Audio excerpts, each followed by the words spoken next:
Ethan Cole never imagined his life would take such a turn. At 32, he had worked various jobs: construction, delivery driving, even a short stint at a warehouse. But when a wealthy family in the suburbs of Boston offered him a job as their personal driver, he accepted without hesitation. It wasn't just the pay that appealed to him, it was the stability. He had grown tired of unpredictable shifts and scraping by to pay his rent. The family was the Whitmores.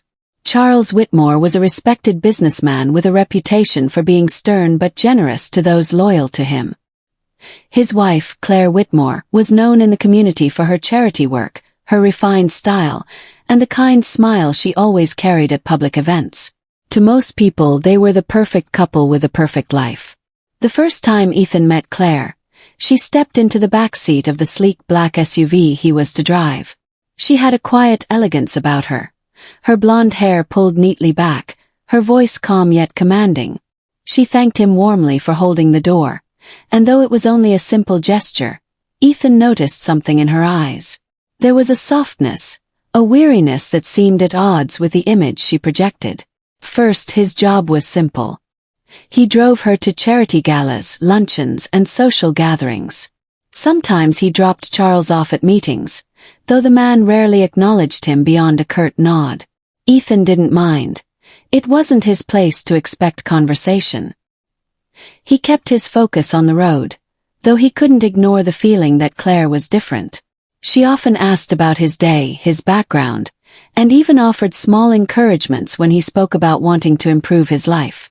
One rainy evening, after driving her back from a fundraiser downtown, Ethan noticed Claire staring out the window with a distant expression. He hesitated before asking, "Rough night, ma'am?" She turned to him, startled, then gave a faint smile. "You don't have to call me ma'am all the time, Ethan. Claire is fine." He nodded, unsure how to respond. She continued, her voice softening.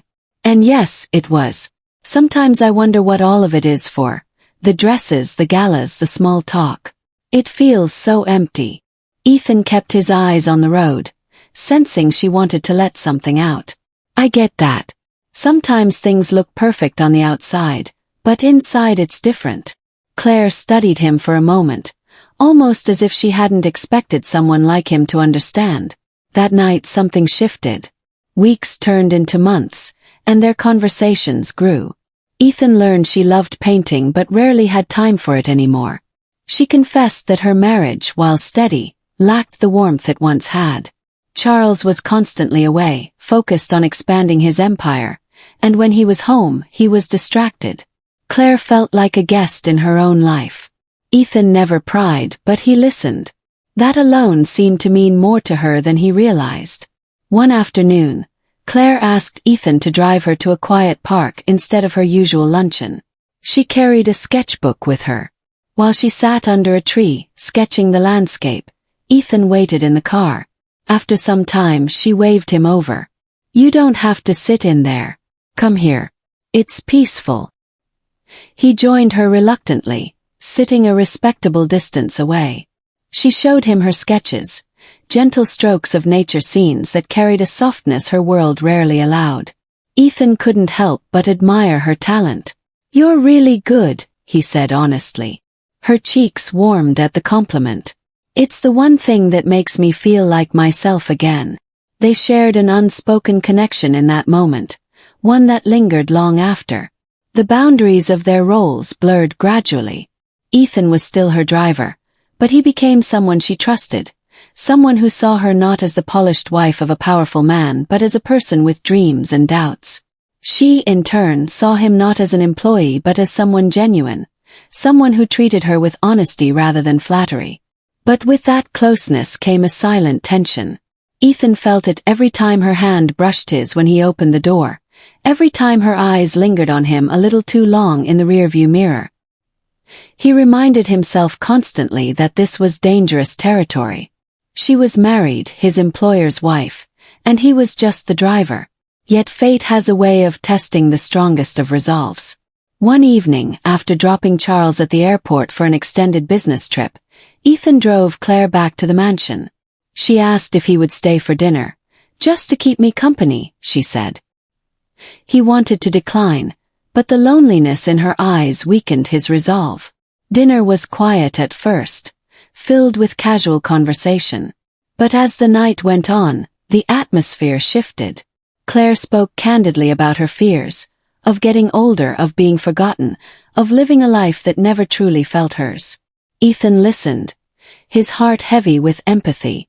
When she reached across the table and placed her hand on his, he froze. The room was silent except for the faint ticking of the grandfather clock.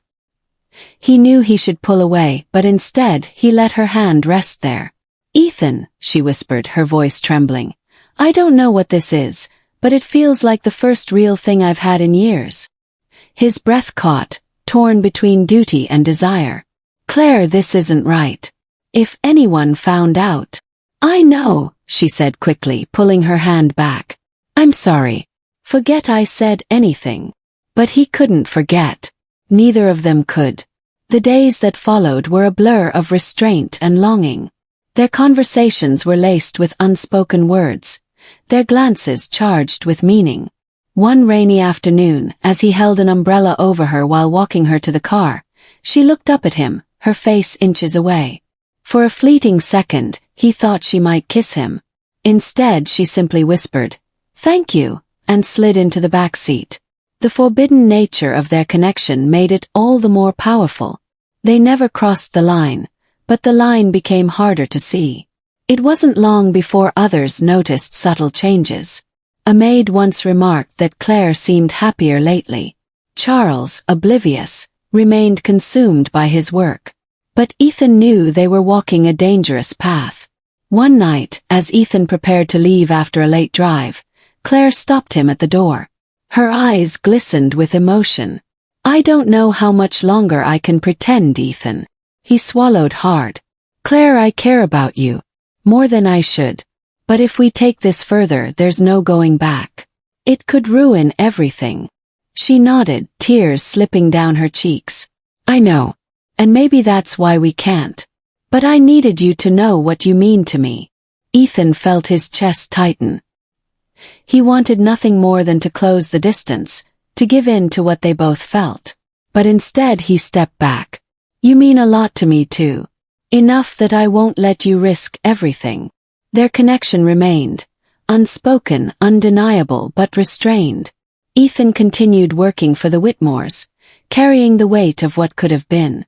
Claire, though still bound to her role as the perfect wife, carried the memory of the man who saw her heart when no one else did.